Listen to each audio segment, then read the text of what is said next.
of pond. Now we are going to study about maintenance of oxidation pond.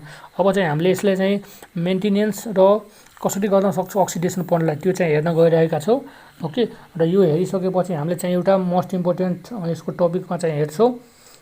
त्यसपछि हामीले चाहिँ design criteria हेर्छौँ. Design criteria हेरिसकेपछि हामीले चाहिँ यसको न्युमेरिकल गर्न सक्छौँ. ओके, सो फर्स्ट हामीले मेन्टेनेन्स अफ अक्सिडेसन पन्ड हेरौँ. The surface of the pond should be kept clean from floating materials like scum, leaves, etc. Second one is the inside slope of pond should be kept free from weeds and marginal vegetation. Regular upkeep of the pond is essential to maintain them free from mosquito nuisance. And fourth one is the earthen embankment should be properly maintained by occasional trimming and dressing of slope. Okay, so this is all about the maintenance of oxidation pond.